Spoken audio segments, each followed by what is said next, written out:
Hi, welcome to the Commissioner's Report. I'm your host, Jeff Foley, and I'm joined by District 3 Commissioner Bill Braswell and Waste and Recycling Division Director Anna Wood. Thank you for joining me today, guys. Glad to be here. How are we doing? Happy. Good, good. You ready for episode 3 about recycling? Absolutely. Yes. Who thought we could do 3 episodes of this? Yeah, well, we haven't got there yet. So let's recap a little bit. Sure. October 1st, curbside recycling comes to a close. What drove that decision and how it affects residents? Sure, yeah. Anna Wood has done a great job educating the commission on what's going on in waste and recycling. And she brought the point to us several years back, when China quit taking all the garbage, all the plastic from the rest of the world, it really crimped the recycling industry. And we looked at it from the fact that occurred. We looked at it as a business decision and realized, it was time to just do away with it. It makes a lot more sense. We looked at it from a carbon footprint standpoint. I forget what the number was. We talked about it last episode. We drive like 1 million miles a year picking up recycling, and none of that made sense anymore. So it makes far more sense to just put it in the landfill, and that's what we're going to do. So again, that starts October 1st. Oh, 2024. 2024. And will it affect what residents pay? Well, no, the residents won't pay anything for it. We won't be doing it. Now, they will have the opportunity, if they want to recycle, we'll have, subscribers. They can use a subscription service and pay other companies to come get the recycling, but we won't be doing it. And are there a lot of those options out there for people? Anna? Yes, there are. Also, this opportunity will bring small businesses into an industry that is dominated by big players. So by having the subscription base, the residents will be able to select the company and then also kind of customize the items that they would like to participate with in the recycling program. And I understand there's also going to be monthly furniture and appliance collections. Yes, starting this year, June 5th, we're going to change our policy on how we handle big items like that. Normally, in the past, you would call it in, we would send a truck out there and get it. From now on, it'll be once a month service. The date will be passed on to the resident here in the near future. It's a big education campaign coming to make sure everybody understands this. But you'll find out when your day is each month, and that'll be the day you can put anything, furniture, refrigerator, stove, whatever you want to put out there. We'll have a truck come through and pick it all up. So there's a lot going on. Yes, and to add to Commissioner Braswell's comments, the key reason for this change in the furniture and appliance came from the point that the county commissioner's vision is for clean communities. And when you have a service that is on demand and any day of the week somebody can put something out at the curb, it may sit up to 7 days. So with this new system, residents will know exactly what the day is. Once that service is done, then code enforcement can participate in the process to ensure that residents are not placing items at the curb and littering the neighborhood. So hopefully this will help the littering problem that we have had. Hope so. Yes, it will help that, and it also will provide more consistent services, which has been a challenge for us when it comes to furniture and appliance. I believe that is one of the key reasons why we promoted this type of system.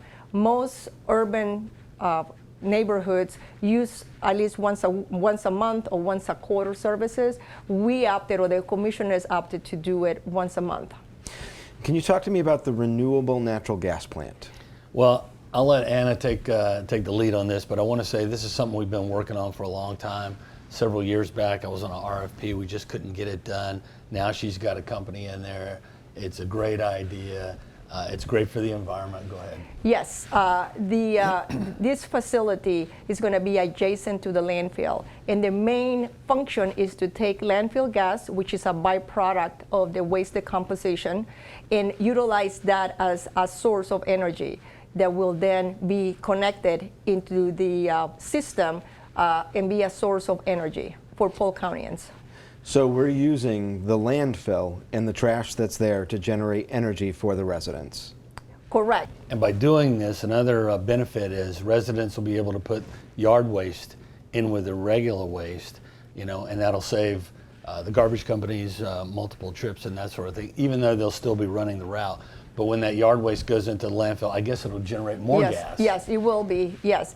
You have to remember that the way our services have worked thus far, you have one truck for solid waste for the garbage, you have one truck for yard waste, you had one truck for recycling, and then you had one truck for bulk or furniture and appliance. So literally, on any given week, you have 4 vehicles travel in your neighborhood. So with this process or this new program, we will reduce that to 2 trucks instead of having 4 trucks, which again saves energy and it facilitates the services for our residents. You don't have to worry about separating anything anymore, that you can put everything in one container. And there again, reducing our carbon footprint. Yeah, much more environmentally friendly. Right. You know, it's interesting, before I came to Polk County, I think I would have thought as a landfill is just a place you throw your garbage. And I had the chance to take a tour of the landfill. The amount of science that goes into what happens over there is incredible. Maybe talk a little bit about that, Anna, about what it takes to run a landfill effectively and how much thought goes into making sure that it's environmentally safe. Well, yes. Every landfill in the United States have to adhere to federal and state rules and regulations. We're very fortunate to have rules that protect the environment in general. So a landfill cannot be just sited anywhere. It requires at least 10 years of planning. And once you go through that process, then you have to adhere to an engineer method to minimize any infiltration of liquids into the soil. Like Commissioner Braswell spoke about that during the last segment. Then we also have to capture the landfill gas that we spoke about earlier to ensure that it is managed correctly. If you go to the landfill, the minute you go to the scale house, you are confronted with traffic. You know, it's like a whatever construction site. So we have to adhere to the safety of our customers and our employees, the environmental rules. So it is a very exciting process, a very dynamic process that requires a lot of thought. Not only the thought, but also the partnership with the commissioners, because everything we propose have to be approved by them. So Polk County is very fortunate to have commissioners that have provided us the opportunity to do a lot of research and development with the University of Florida, with Florida Polytechnic. Those research and development projects are now coming into fruition to ensure that our cost is less and to ensure that the environment is well protected. I think it's important to also know that Polk County is really fortunate. Our landfill size is so huge. We've got about 150 years of volume space out there right now.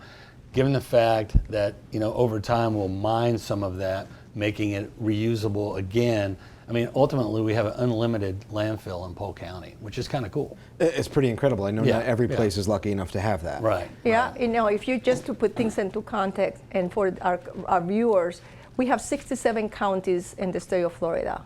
There are only 38 active landfills like Polk County's landfills. Polk County has the fortune to have 150 plus years here. And that is very important because then you can control the cost, you can control the waste that goes in, and you have a better control in the future to decide what method it is best for the county. But what sells me on the landfill idea more than anything else is when you put your garbage in a lined landfill, you know where it's at. It's not escaping out into the environment. It's not becoming something else that doesn't get recycled and just goes by the wayside. This is in a place that we know where it is. People like Anna take care of it, they manage it. There's standards, there's rules, and it's just a better idea. So why is Polk County so advanced when it comes to waste? Why do we have what other counties don't? Well, one is, again, like I said to you before, is the support that we have received from the Borough County Commissioners. That is critical. We can have the best ideas, the best partnership with universities, but if projects don't get approved and the concept doesn't get integrated into the asset management plan, then nothing happens. So the reason we are very innovative is, one, is that the connections with universities. Like I said to you before, we have partnership with the University of Florida, with Florida Polytechnic University here in Polk County, in Gainesville, and also with the University of Miami. We have done projects. So all of that, when you bring that mixture of minds together, and all of us are looking at what is the most important thing for us, is ensuring that the cost of providing this service doesn't become a burden to our residents. So we need to maintain a cost that is competitive in the market. We have to be mindful of the environment, and we have to create long-term disposal capacity for Polk County. So once we know what the purpose is, and we align ourselves with these universities and other professionals, that is the reason why. But the reason why this is so important for Polk County as a government entity, our knowledge, what we learn, we elevate the industry as a whole.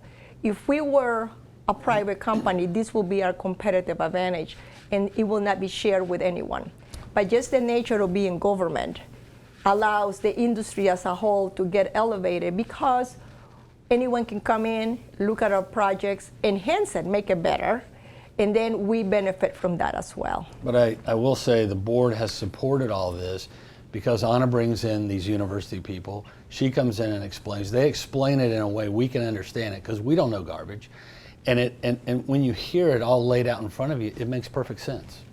So speaking of things that people may or may not understand, the leachate wetland treatment facility. Commissioner? Well, I don't understand that, I Yes. guarantee you, but she's explained it to what I do understand. But it's, I think of it as the landfill juice at the end of the day, and it's got to go somewhere. And she's come up with a great idea. Yes, leachate as well as landfill gas are byproducts of processing solid waste, and it's going to be with the county forever. And in an effort to ensure that the county has control of these byproducts, we need to be vertically integrated. We need to bring that into the umbrella of the BOCC, and that is why this project was born. It was because regulations were changing in water treatment facilities. The federal government, the EPA, is changing the rules because of other issues that has a direct impact on landfills. And landfills do not generate any of these products. Those products are a byproduct of the waste that we bring from all of us.